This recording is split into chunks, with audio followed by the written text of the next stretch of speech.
I'm Sharon Bill. Welcome to my Music Theory Tuition series where I work with you step by step through the ABRSM Discovering Music Theory grades. I'll work through every single exercise and explain everything you need to know. You can access information about the books I have available to help you on my website. Go to sharonbill.com.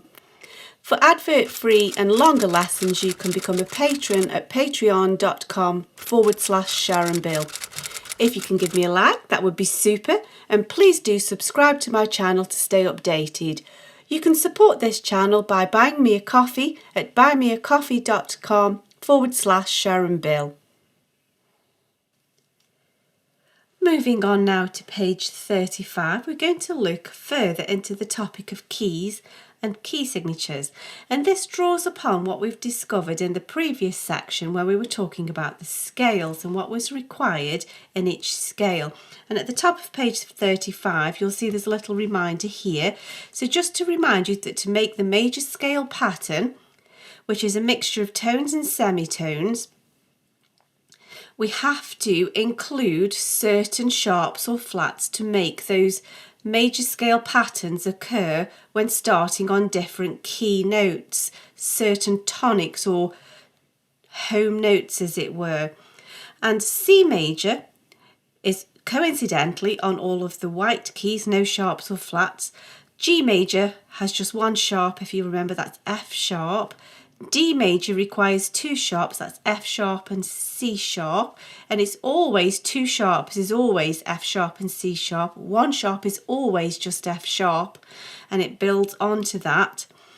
And then F major requires a B flat. So we've got F sharps for G major, F sharps and C sharps for D major, and B flats for F major, and it's worth just revising those and really getting to grips with those. And if you play an instrument, you will probably have played these scales as well, so don't forget that the scales that you play on your instrument are exactly the same scales that we are learning about here. Don't think it's two separate subjects, it's all the same subject, it's all music, we're just looking at it on paper rather than on our instruments as it were. Now if a piece of music is written in a certain key, that means that it's using all of the notes common to that particular scale, and it's sort of rearranging them to make a pretty tune. And so we would say that a piece of music that's got no sharps or flats would be in C major. And if you notice, if we just look at, say for example, a piano keyboard, all of the notes of C major, C, D, E, F, G, A, B, C, are almost entirely exactly the same as the notes of G major scale, G, A, B, C, D, E. The only one that's different is the F that is sharpened, F sharp, G. And that one sharp changes the whole tonal base because each of these notes are also implying harmonies that give the music a certain feel. And so where music has got an F sharp in it and it's in the major key, it won't sound finished until it resolves onto note G, the home note. So that one sharp changes the whole tonal base, so it doesn't sound finished until it ends on that key note harmony. And so in C major, your home note C, or the tonic, is where it all sounds finished and resolved. And that one sharp makes all of the difference. And so we use the notes of each of the scale patterns that we've studied in the previous section to then create a piece of music. And then we would say that the music is in that key or this key and so on. And let's just look at that now in exercise 1.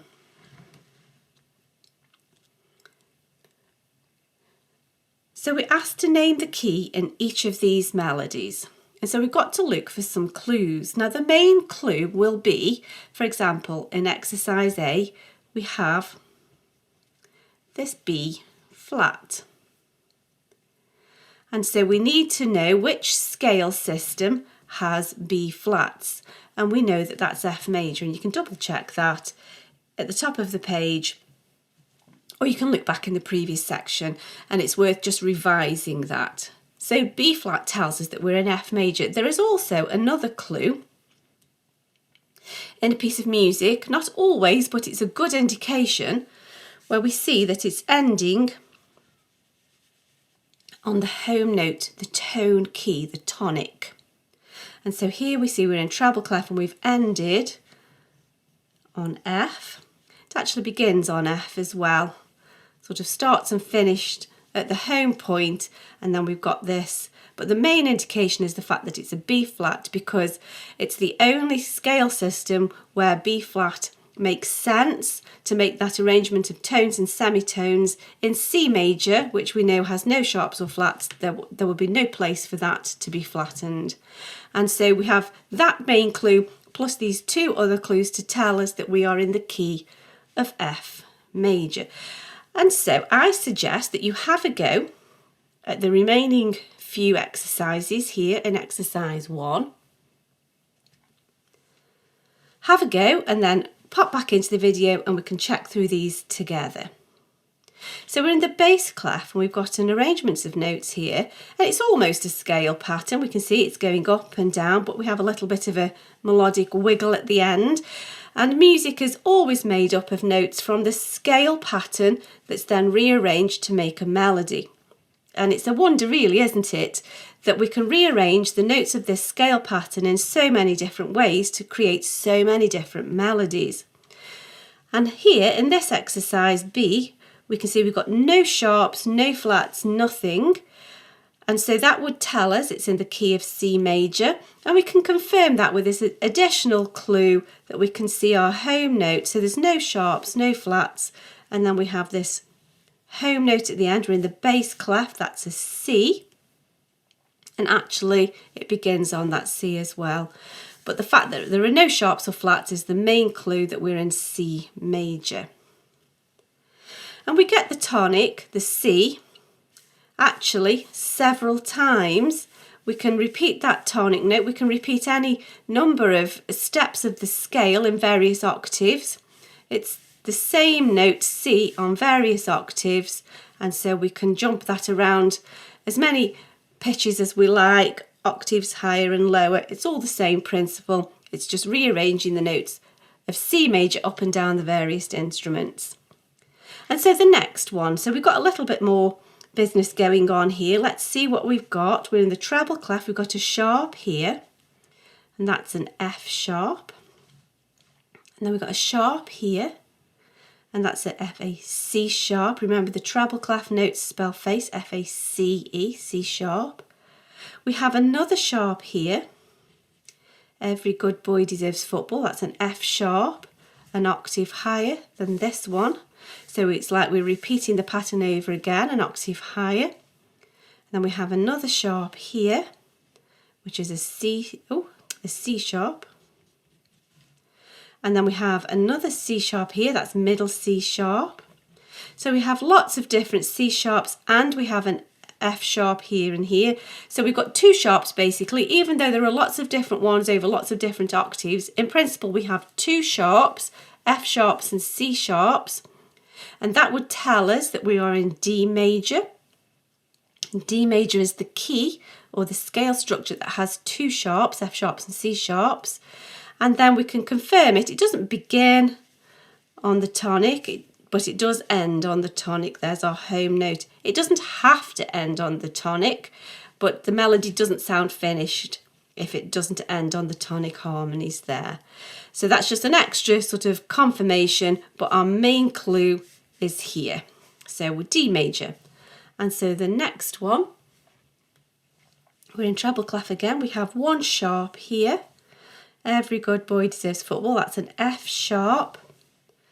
There are no other clues in terms of sharps. And so we know that the scale structure that has F sharps is G major. And then by chance, we can confirm that because our tone key, we've ended on the home note G for everything to sound finished.